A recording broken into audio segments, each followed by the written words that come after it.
So then they get underneath the table and they start playing with me while I'm playing Dungeons and Dragons, trying to keep a straight face because I'm playing D&D with my friends. Like, my dad's initial response, his initial reaction was sort of like oh, okay, thank God you're not gay. Like, that was his like.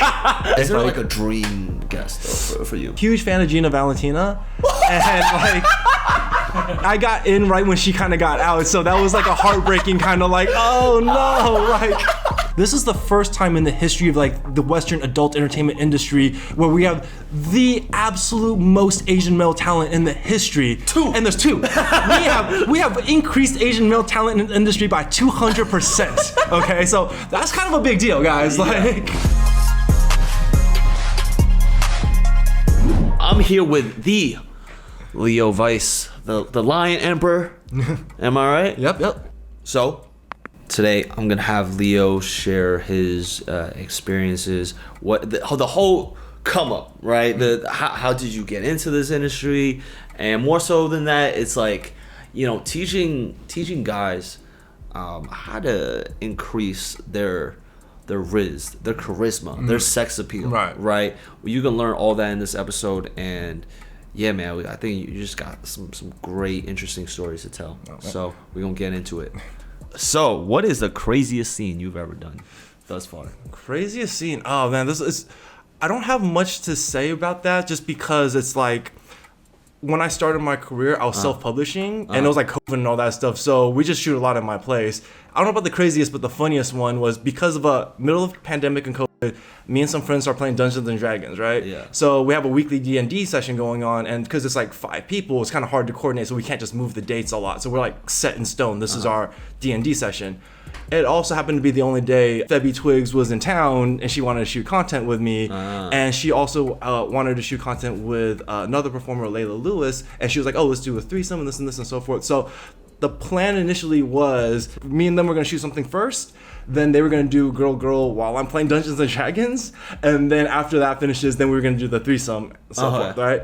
And then, so pretty much because of schedule times and whatever, I end up playing Dungeons and Dragons while those two are having a fucking full like lesbian scene in the bed. I live in a studio, so there's no like separation of walls or anything. It's literally just me sitting there being like, what's up?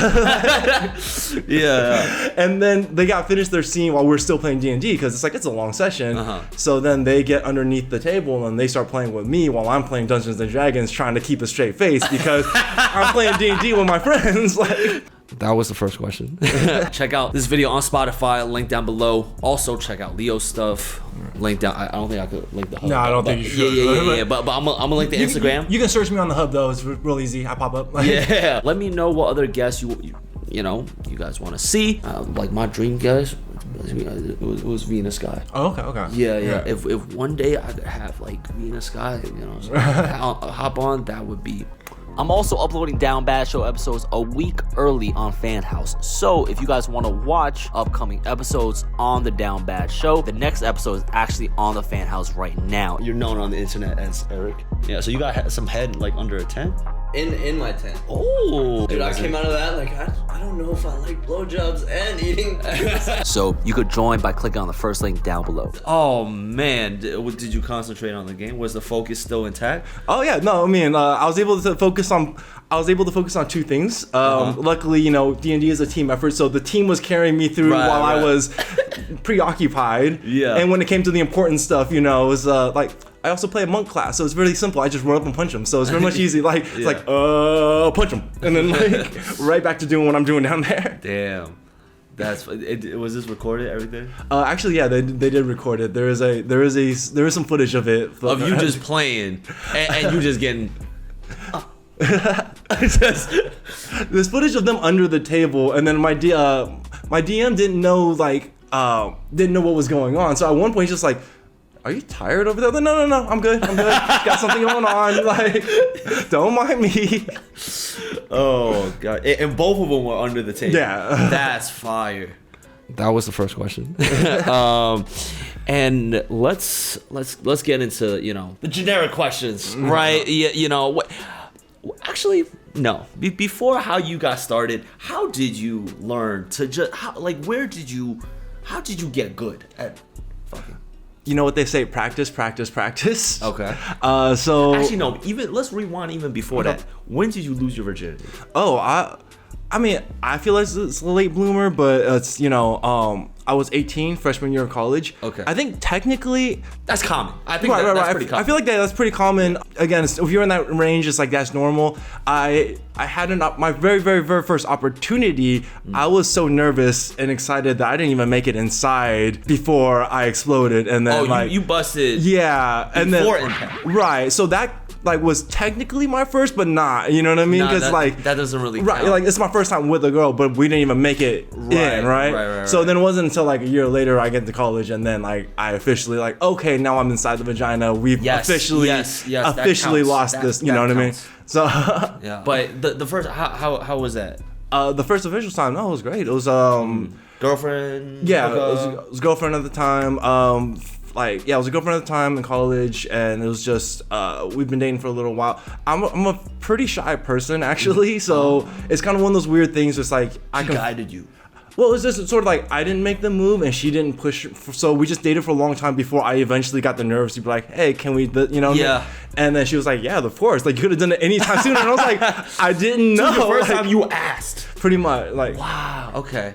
Part of it's just like, I grew up in a place that didn't have a lot of, I grew up in the Bay Area, but in a part of the Bay Area that didn't have a big Asian community. Okay. So I was always kind of odd man out, right? Mm-hmm. And then as a kid being teased for being Asian in Western society, it just kind of, it affected my self-esteem like sexually in a way that I was just a lot more shy about making those moves when it came to women, Yeah. Did you? I mean, was your friend circle Asian? Was your friend circle white? No, back then, my friend circle was mostly white, just because there wasn't a lot like nerdy white kids. No, that played Dungeons and Dragons. No. There just wasn't a lot of Asian people around, and so I just hung out with the people that had similar interests and stuff that I did. Yeah.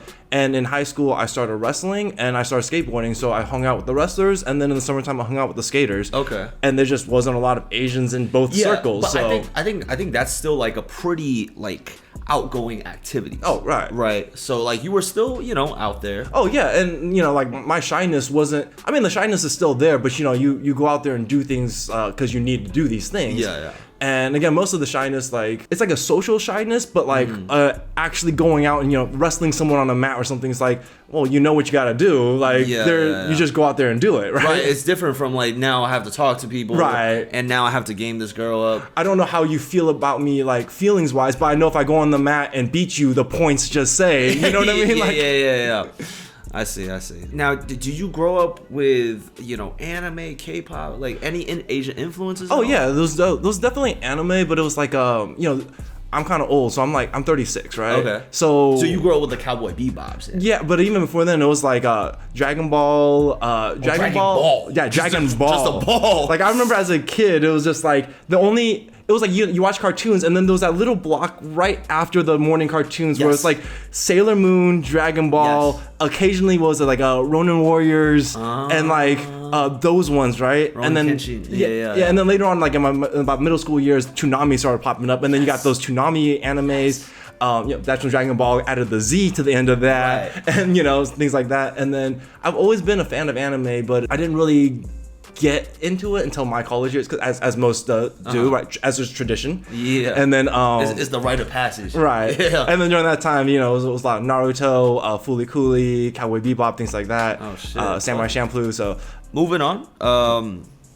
Now you talked about your shyness, right? Okay. How did the girlfriend help you slowly overcome that, or was it yourself? Was it like, how did you blossom in college? It was definitely me. I mean, it helped having, it helped losing your virginity to someone that you thought was really attractive and all this other stuff. Yeah. But for the most part, it was eventually me being comfortable with just being me, right? Like who I am. Right. And that part of it was a sort of not focusing so much on dating and getting laid, but just focusing on me and like what I wanted to be, who I wanted to be, and what I wanted to achieve in my life. When I was in high school, it was I wanted to wrestle, right? Mm-hmm. So I focused all on that. Mm-hmm. And by the end of my senior year of high school, even though all I did the entire time was just focus on wrestling, I was like nominated for Homecoming King. I was like all these things that like the signs that you are popular, right? Oh. And it's like that wasn't me trying to be popular. It was me just focusing on being the best me, and who I was at the time was this.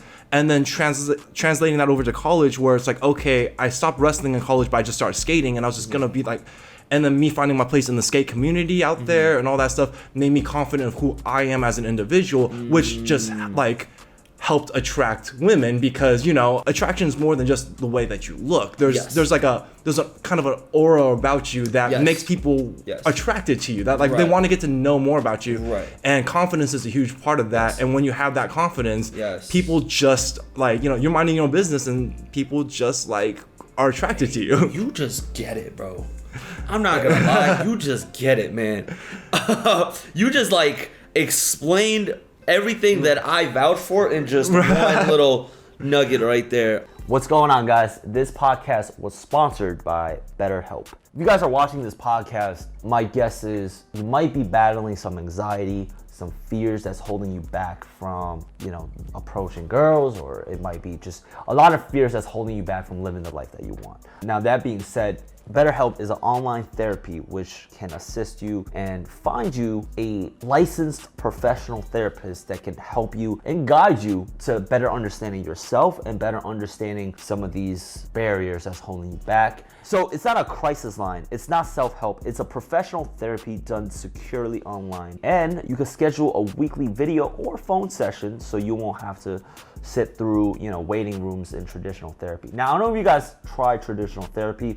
A lot of times it's kind of out of your reach. It's kind of out of your way to actually go and seek therapy. With BetterHelp, you could do it right through your phone, right through the App Store. Download BetterHelp, and within 48 hours, they will match you with the exact professional licensed therapist that will work best for you, depending on whatever you're going through emotionally or mentally. And you can really talk out your problems with a licensed therapist.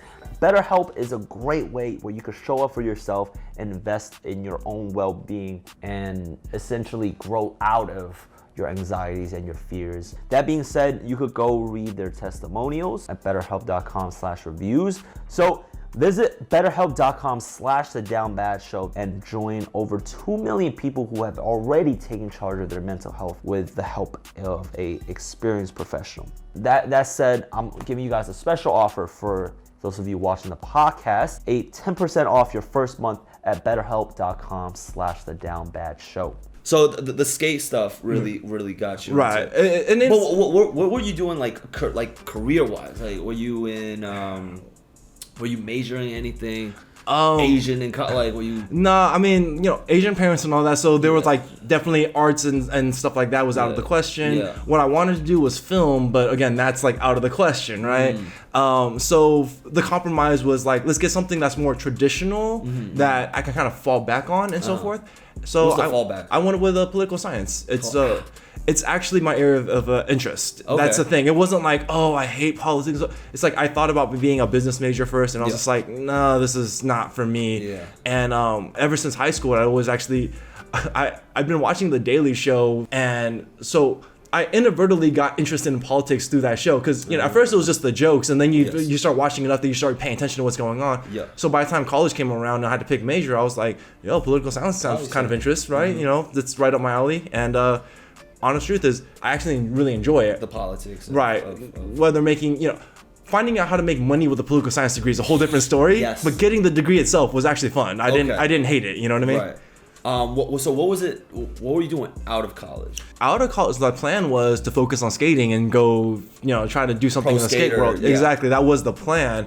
But life didn't really work out that way. My brother had started a business. He needed help. I kind of got sucked into the family business stuff because of I graduated college right around 2008. So if you remember, there was a whole, you know, global financial collapse, and money was kind of tight for everyone. Right. And that was also my family. My dad had a bunch of loans that, you know, for business stuff that was supposed to pop off, but then 2008 happened. My brother, so the family ended up in a situation where they needed my help, and I pretty much had to drop everything I was doing to go do that. I didn't actually want to be doing this stuff for my family, but I got called in to do it. Years of it ended up causing friction. I ended up having to leave the family for a while. So when was this? So out of college, Like around 2008. I was there for, I don't remember the exact amount of years. I want to say like 3-something years before I finally had enough or something like that. Then I left on my own, cut all contact with the family for a couple years. During that time is when I, got my next, was when I started working for the video game industry. Okay. And then from there is when I started my man whoring it up in San Francisco storyline, which leads directly to here, how I became this. That's where I want to pause, right? The man whoring in San Francisco. Yeah, okay. Okay, so video game industry, how did, what kicked that story arc off? Was it a bad breakup? Was it... No, so, kind of. It wasn't a bad breakup. It was just, I was in a relationship for 2-something years. Yeah. The person I was with, she's amazing. She's wonderful. I have nothing bad, negative to say at all. It's just purely one of those, dating someone for 2 years and realizing, we're both getting into our late 20s. Yes. I wasn't quite ready to settle down yet. There was so much stuff I wanted to do, both, sexually and non-sexually. It was just, I was just starting to finally get a taste of freedom because of all the family stuff.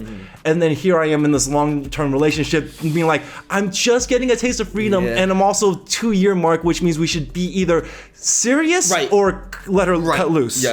And I decided to cut her loose, which was I totally broke her heart, but I still think it was the right move because it's been many years since then. I'm still not quite ready to settle down, and I would be the worst person in the world if I just dragged her along the entire time. Right. You also don't want to drag yourself along. Exactly, right? Yeah. So, but with that, that sense of finally having freedom in my life, I got financial freedom. I have, freedom from any relationships, this and so forth. I just moved to San Francisco. Why not man whore it up and just, live your best fucking man whore life, right? Okay. So where does that start? At the club, Tinder? A Tinder. I'm not a club person. I don't really drink. I'm not really a night, I don't drink, I don't dance. So what am I really gonna do at the club, right? Okay. And if I went to the club just to try to pick up girls, that's just kind of weird at times. Yeah. So what's your go-to on Tinder? You do the matches. Yeah, my strategy works for me, but it's mostly just, if you look good half naked, you post a bunch of half naked pictures, you let people know that you're down, what you're looking for, and just kind of let it happen, right? If you're a good looking guy, and you're just honest about hey, I'm just looking for this, people respect that and be like, hey, I'm also just looking for that too. Let's just knock it out real quick and call it a day, right? Knock it out real quick. Okay. What's the first message? Because a lot of guys watching out here, they are really down bad. They want to. I feel, and it's okay. So let me ease you into this, right? So I had a friend back in the day. It was a couple years ago. He was I say he was man horn. Mm-hmm. He'd be on Tinder, just, hey, FWB question mark. That's it. Right.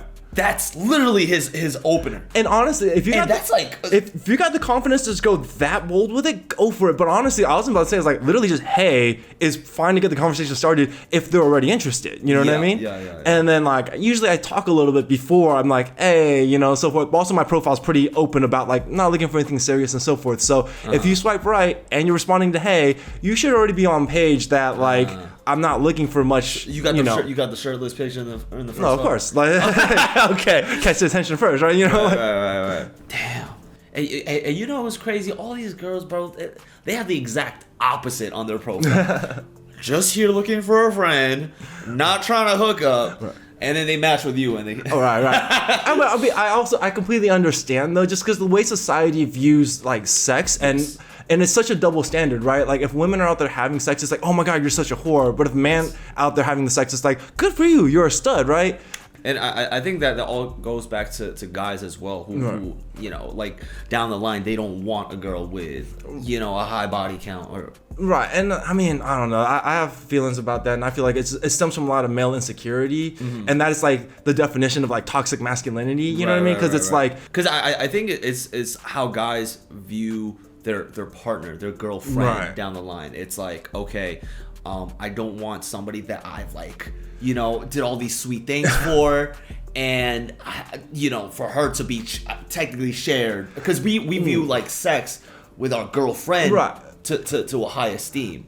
I think that's what it comes down. I mean, I see that and I get that, but I also think there's still the old traditional thought of marriage is sort of like a property ownership type situation. And there's still part of that because it's like guys aren't looking at it as like, oh, my wife is a human being with her own thoughts and desires and so forth. And, you know, and just like I'm a human being with my thoughts and desires and so forth. It's like, I don't want my wife, I don't want my girl, I don't want my this having these things with other people, right? It's a very possessive. Exactly. It's a possessive mentality where like my mentality on is like, look, if I'm a human being, you're a human being. If you have these thoughts, it's natural because I have these thoughts. You know what I mean? Like, there are girls that I'm with, and it's like, yo, I want to fuck all of your friends. Like, I 100% do. You know what I mean? So, like, how am I going to be mad at you if you're like, oh, your friend's hot? It's like, okay, like, you're a human being. You got this, right? Yes. And, like, just don't do things that's going to hurt each other's feelings. Don't do things out of spite. Don't weaponize sex to hurt each other. But other than that, like, I'm very non-monogamous. So it's very, you know, it's like, go do your thing. Don't stop me from doing my thing. I would much rather a non-monogamous relationship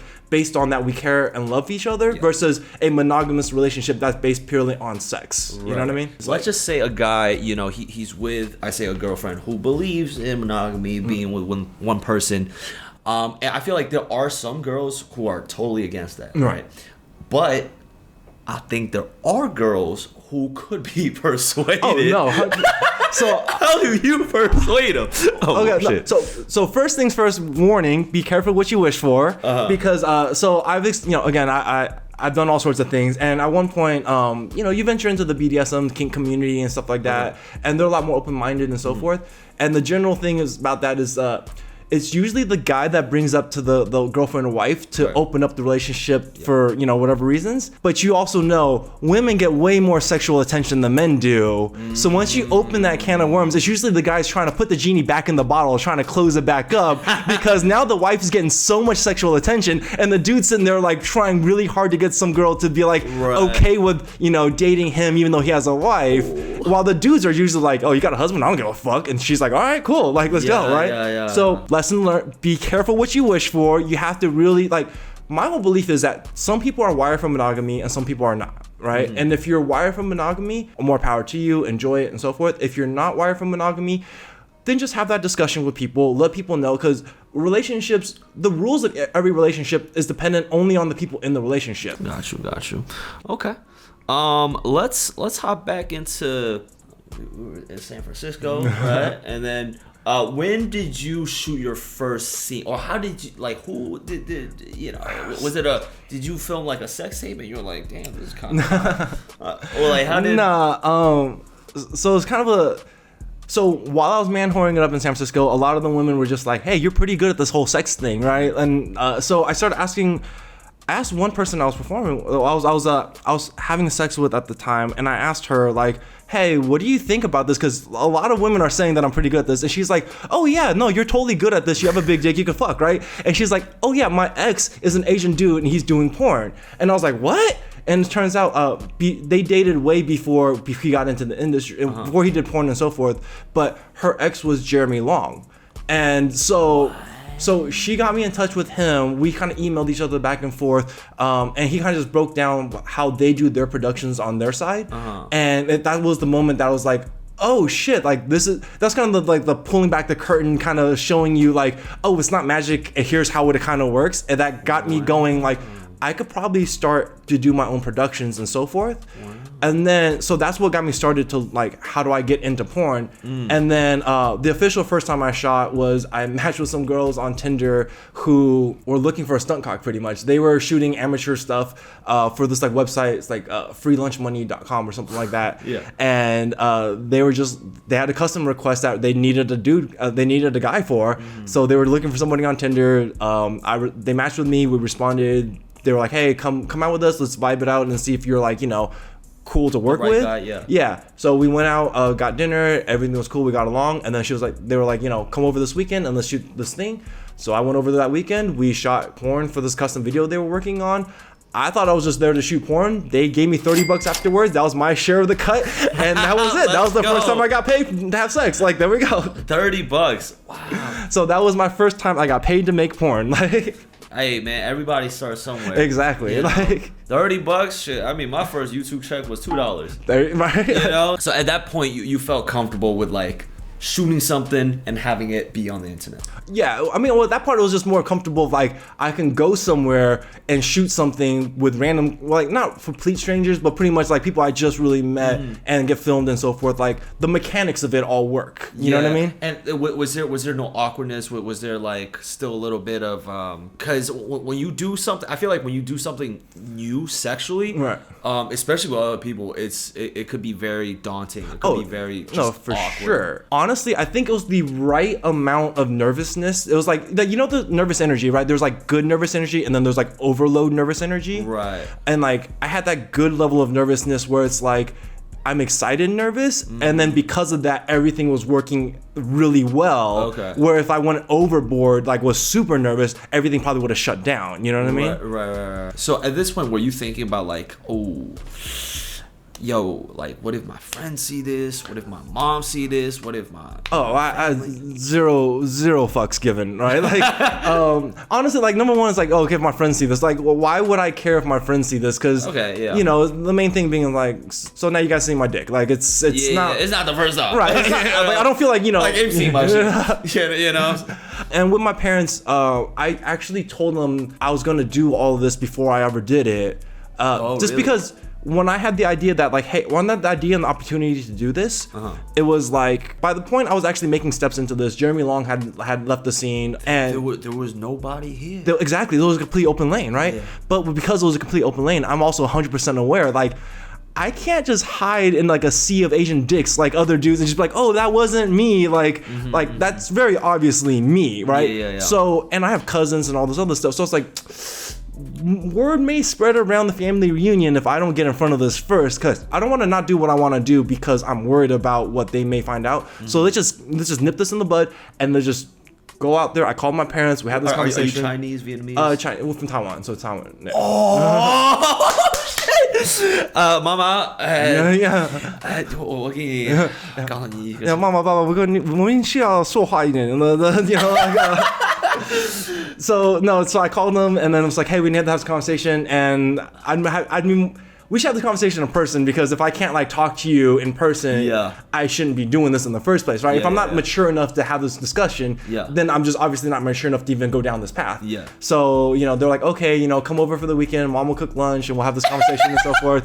I get home, you know, and, you know, they're like, sit down, let's got, you know, food and so forth. Now, was there tension? Were they like, oh, I know, my son gonna tell me some shit? No, I mean, there was, just because like they knew I wanted to talk to them about something, and we don't have that relationship where I do this often. So it's like, yo, if he's actually reaching out and says that there's something we need to talk about, it's something, because, you know, I'm a very independent person. I don't call them for anything, really, right? So there was that tension when I got to the house, because they weren't sure if it's good, bad, this, that, something serious, how, like, whatever's. But they were just like, you know, sit, eat, let's talk. And so they're kind of like, what do you want to talk about? And I was like, let's just rip the Band-Aid off real quick, right? Let's just make this real simple. And I just came out, I was like,我的鸡鸡在绑上. So pretty much was like, I have an opportunity to shoot porn, to do porn, to go into the porn industry and just make porn. And realistically, I'm going to take it. It's not a maybe, it's a I am going to do this. Word. I'm not doing it right now at this very moment. Word. But I am going to do this. I'm going to go down this path. So if you hear something about it in the family reunions and so forth, you hear rumors and so forth, they're probably true. I just wanted to tell you guys first, you know, before anything else, because again, like I said, if I'm not mature enough to tell you guys to your face as an adult, I really shouldn't be doing this in the first place, right? My dad's initial reaction was a sort of like like, oh, okay, thank God you're not gay. Like, that was his that was his concern, apparently. And then afterwards, you know, the Asian parent response, the second response is, how much money are you gonna make? Right? Because how much money you're gonna make determines whether or not you're making the right choice or not, right? So we had a conversation, we had a discussion, and just kind of talking about, it's like, I might not be making a lot of money right off the bat, but the earning potential for me is much higher for me doing this. When was this? 2017? Because I want to gauge like the economy too. I want to say around like 2017, 18-ish. Okay. It's probably when we had this conversation. Okay. And then again, it still took a little while for me to get there, because just the way I entered the industry, the entire way I came about it was really trying to be independent, self-producing, just try not to have my fate in the hands of other people the entire time. You know what I mean? But yeah, during that time was just, telling them, it's like, I got a pretty decent paying corporate job, but the earning potential, because, at my job, like I'm limited. My growth is limited to what the people above me think I deserve. Not what I actually do, not the effort I put in, not how hard I work. It's just purely like, do the upper salary, management work these hours. Right. Do the management above think I deserve to have a happier life? If they don't, then I don't, right? Yeah. So that was kind of like me explaining to them, it's like, look, I want to eventually start my own business at a certain point, this and so forth. I need to take control of my own life, my own destiny, my own freedom. Then this is the best opportunity given the skills, the things to have, and the market and so forth. And at this point in my life, like I'm already like in my early 30s. So, it's not like I was doing this because I had no other option in life and sex work is the only way I could survive. My parents at this point were like, you've proven that you're able to survive and handle your own no matter what you're doing. You've proven at this point that you have a pretty good head on your shoulders, that you, even if we don't understand what your plan is, you have a plan and you're pretty good at carrying it out. Yeah. We really can't tell you no at this point. So it was a very like logistical or very logical response. Yeah, like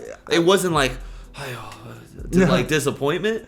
I mean, after everything I had already gone through with my family at this point, there was a whole falling out, coming back together, this and so forth. Okay. Because of all of that, when this finally occurred, they were at the point to be like, you know what? The only thing we can really do is love you and support you. Oh, fuck. Like, and that's kind of where we're at. So out of respect, I just don't bring up work to them, you know what I mean? Because it's like, what, like even if I brought it up and even if they were proud of it, it's like, I can't talk more detail about this, you know what I mean? So out of just respect, like, we just don't talk about it, but they still call in, and occasionally once in a while I get some random call from my dad, just be like, whatever you're doing, I just let you know, we love you and we're proud of you. And I was like, thank you, Dad, appreciate it so much.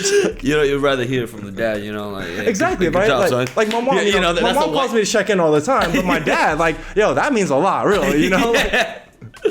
Oh man, that makes me feel good that Asian parents, hopefully for the people watching that Asian parents become more open-minded and accepting of just not just sex work, but just non-traditional paths. Right. Like there's multiple paths to success, especially here in America. This is supposed to be the land of opportunity, and so if your kids I don't want to say if your kids got a passion, because porn's not my passion, but it's like but if you good at it, man. But it's also just if you have an idea, you have a path and so forth. There's so many different paths to success. Like just I'm not saying you have to encourage everyone, but just hear them out. Genuinely hear them out. You know what I mean? Like, sex is fun. I mean, but honestly, if I couldn't figure a way to monetize, if I was going into a completely saturated market field and so forth, right, would it be a good idea? Honestly, even if I was from just a business standpoint, that's what I'm saying. He's just doing it. That's what I'm saying. Like, so, like as a parent, if my kid, people are like, what if your kids want to do this?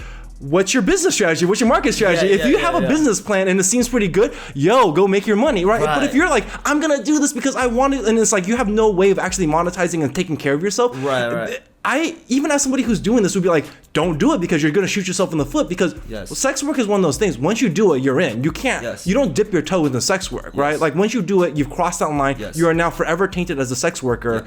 And if you don't have a plan, a strategy, a marketing, an exit plan, and all this other stuff, I'd be like, figure that out and then come back. I literally had, so one of the skate homies from like the back in the day, the young skate homies, right? They found out about my porn shit, and then they hit me up and they'd be like, yo, I'm kind of doing the same thing, like OnlyFans going on since this, how do I get in? And I had to tell them, no, you're not ready for this, because as I started asking him, like, what's your branding, what's your marketing, what's your strategy, what's your this and this? You just he had none of it, right? Boy. Like, and that's exactly what it was. It's like, bro, there's so many fucking white dudes, there's so many guys, you have no plan, you have no marketing, you have no strategy, you have no this and this, and you want me to get you into porn, like, the fuck are you gonna do once I got you in? Like, I can't do your work for you, right? So in that sense, it's one of those, like, I came correct, and I told them exactly what, they know my background, they know all this stuff, and they were like, he's starting his own business. It wasn't a conversation about me going into porn, it was a conversation about me starting my own business, and it happens to be in adult entertainment. Whereas, if someone was just like, let me do sex work because I like fucking, I'd be like, don't do it. If you just want to fuck, don't do it. Fuck for fun. It's like, forever, now you know what I mean? What are you bringing to the table? Right. But I think, man, it's still hard though. I think do you feel like a lot of Asian guys do lack in the sex department? I don't know, because I don't have sex with Asian guys, so I have no idea what their dick game is like. Right, but I think just from I guess how society kind of views Asian guys. I guess the perception, the stereotypes, I totally understand where it comes from. And it sucks too because it's like, I think even Asian women are susceptible to the same stereotypes that they believe about the Asian men, because oftentimes, like, you know, I'm like hooking up with somebody and we're getting naked and so forth, and they'll be like pleasantly surprised. They'll be like, oh wow, you're really big for an Asian guy. And it's like, what do you mean for an Asian guy? Because statistically, I'm just big in general. Like, I'm just above average. And so it's one of those things, like, you know. But it's not even about the dick size, right? Like, what about the rating, the review that the girls give you, like, after post sex? It's like, damn, you're the best Asian guy, or you're one of the best guys I've ever had. I mean, but that's just on an individual basis as a person, right? Because for me, I get off on them getting off, right? I enjoy other people having a good time. So my entire focus while I'm having sex is, what can I do anything to please yourself? Exactly, to please you. My ego aside, whatever you want, like, I don't care. As long as you're having a good time, I'm having a good time. So in that sense, I like to think that my partners come out having a really good time, right? But if you don't go into sex with that mentality, you go in with like, oh, I'm gonna ego fuck real hard to prove that I'm real good in this. I can't. I don't know if she had a good time. I can't, you know, like. I think also, going back to the topic, was I think a lot of Asian guys also, it's just, sex is a very taboo topic and subject in the Asian community, right? I think that also contributes to the part of the problem, where it's like, yo, if we're not talking about this, then Asian guys aren't learning about it and getting better with it. If they're like scared, you know, to for sure. And I think it's not just the Asian community that we don't really talk about sex. Like in the manosphere, like men, we talk about sex, but not ever in detail the way like women would talk about sex, right? Like we talk about it in a very general sense, like, oh, I hit that, but not like how do you actually please a woman? You know what I mean? Like that's why there's so many men out there that's just, they're like, scared to ask. Right. Like they're literally confused about female anatomy of like, where's the clit, where the G spot is, like how do you stimulate those things properly and all this other stuff. Because as guys, you just, hey man, I just got it. I just either you got it or you don't. But it's like back in, you know, when they're by themselves, they're on the computer like, how do I where's the fucking, how do I finger to go, you know? So you know, you have those conversations. I learned all that stuff because the women that I interact with in my life, you know, literally one time I was hooking up with this woman in San Diego, and I'm like thinking I know what I'm doing, because I was like, oh, I've been here before, I've fingered plenty of women, and she literally stopped me to be like, no, you're doing it wrong.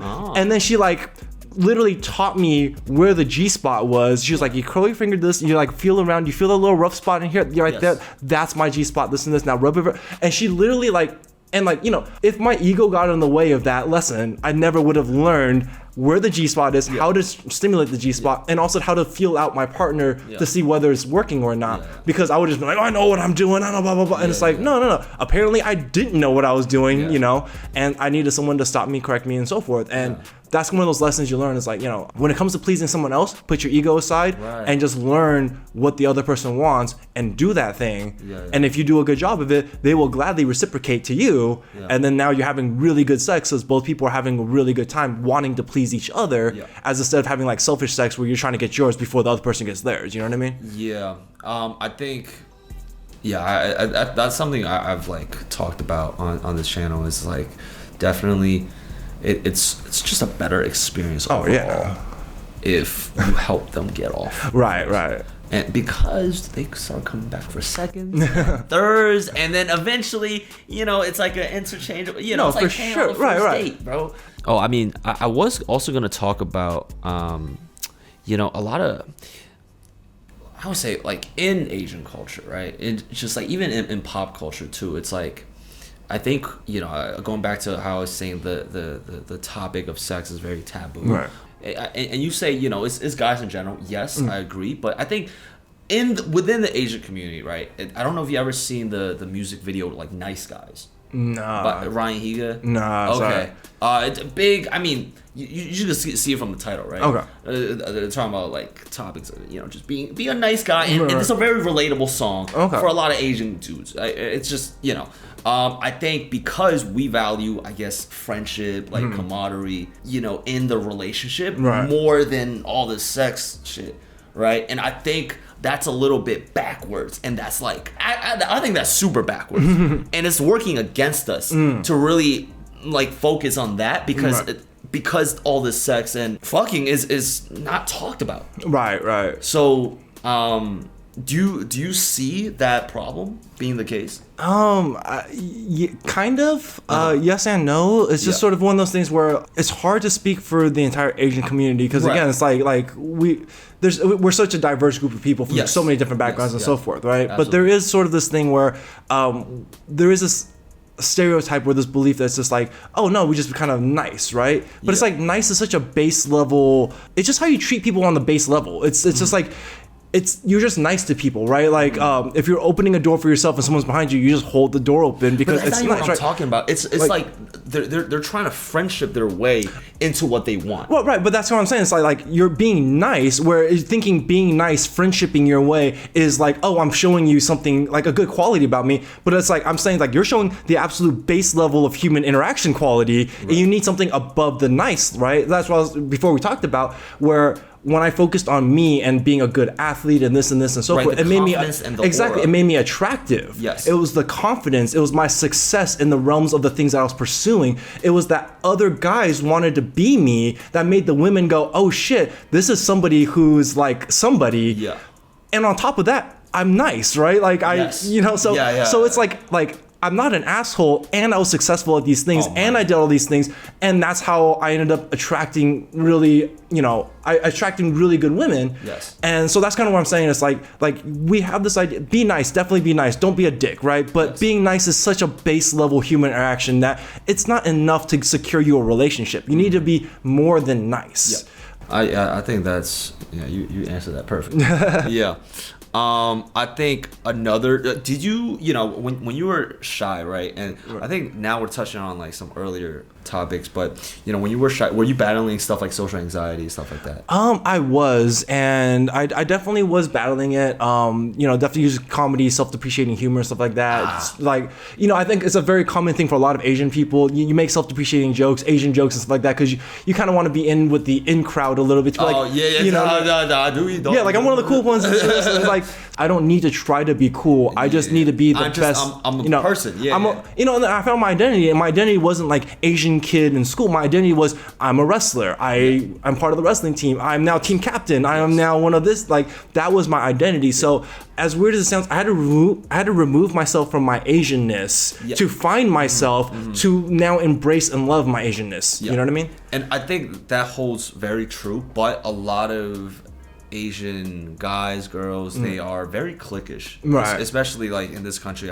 I see the Asians kind of they're in their own safe. bubble. It's comforting. It's a very safe place to be. Yes. You know what I mean? Yeah. I didn't have that option. That was the thing. I didn't grow up around Asian community, so I never had that option. I was just thrown into Western society and said, "Have fun, figure it out." But in a lot of these major cities, it's easy to have the comfort. See, I saw that because my brother did that. My brother found the Asian communities. I see. They weren't in the city that we lived in, so as soon as he got the drive, he drove out over there. You know what I mean?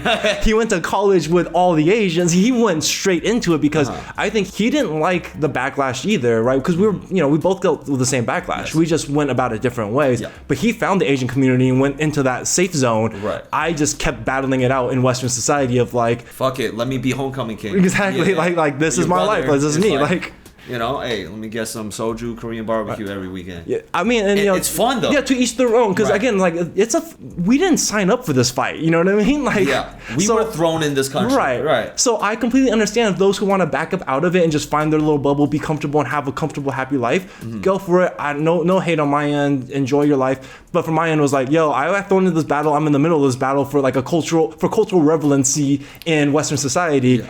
Well, here we are. Let me keep going at it. And I think that's why for a lot of people who are in the cliques, when they do go outside of their circle, it's it kind of builds that like social anxiety. Right. Too. It's like, oh man, like how do I talk to somebody of a different culture, right? How do I and that's why like I think Asian guys to a lot of women, they're seen as shy. Right. They're seen as like, I guess, the nice guy. Whatever the stereotype is, it's like we just haven't had that kind of interaction. Right. And going out of our circle is, I would say, uncomfortable. 100%. I very much get that. And And it's also, it's just, it's just seeing the other sex as people, not somebody you're trying to have sex with too. That's if you're not having a lot of interactions with women, it's hard to have interactions with women that in your mind, even like just subconsciously isn't trying to turn sexual. And like there's got to be some element of it there, but you get way more success if you just talk to a person as a person first and then get there versus like, trying to be like, let me start this conversation because I want to date this person. No, just start the conversation as a person and then you'll get there eventually if it starts going that direction, Yeah. I think for myself, like I found a lot of, like in college, I was hanging out with, all my Asian homies, right? And I think, I started off kind of blossoming within that community, just being more social. And then out of college is when I started doing YouTube. And the YouTube videos, oh my God, it helped me with everything. Right. And I was talking to all kinds of strangers, right? And I think, but when I noticed that I'm fairly attracted to just my Asian women. You know, everyone's got a thing. Everyone's got what they're attracted to. Right. But I think slowly, as I was like, hooking up more, I started to, I guess, open my mind to just being able to talk to another person and just find points of connection rather than feeling safe that they're, we kind of look alike. Right. When I went to college and it was like, I'm meeting Asian people for once, I'm now around people that look like me, but we have nothing to talk about. We have nothing in common. You know what I mean? Like the vibe is different because a lot of them came from the Asian communities and suddenly like we're like, I can't relate to them. Right. But then like in the skate world, there's, I'm now relating to all these other people that like, we look nothing alike, but we connect on such a, on a fundamental level because of our backgrounds and so forth. Let's see. To kind of close it off, like a big section I wanna do is have you impart some advice, wisdom. I'll do my best. Okay. So we talked about Asian guys being too nice, right? I guess let's not just put on Asian guys. Let's just say how could guys in general increase their sex appeal? You increase the sex appeal by, again, rule 1 being attractive, rule 2 don't be unattractive, right? And then again, and I say that and people, it's like, oh no, you're just born away. No, attractive isn't good looking. Attractive is you attract people, you attract their attention. There's something about you that attracts people, right? So it could be through your confidence, it could be through your humor, it could be through your talents, your skills, abilities. But as I said before, and I'll say it again, the better you are at who you are, the more confident you are, the more you project that sort of confidence of the confidence in yourself. That's what makes you attractive. And even if you are attractive, you have those things, you could be unattractive by having a shit attitude, just being a dick, like just generally like you can still be very talented, but then everyone finds out like you're just the worst person to hang around with. You're now unattractive, even though you may, conventionally be attractive. So, but do you think stuff like basic stuff like working out? Because you could tell this to like, hey, like a 400-pound dude. Oh right. But here's the thing though, right? Like if you're a 400-pound dude and you're not uncomfortable about being 400 pounds, right? You're carrying that confidence because you chose to be that 400 pounds. You're carrying around with confidence. You got the sense of humor. You've got the fashion. You got all these things going for you. Your hygiene is good and so forth. I've seen dudes like that pull super hot women because the woman's like, oh shit, he's funny as fuck and he's super cool to hang out with, right? And like, so for women, I mean, you have to think too, for women, sex is more mental than physical. For men, it's more physical than mental. So for us, it's like, oh, they have to look a certain way, this and this, because like we need to see the physical stimuli for everything to be working.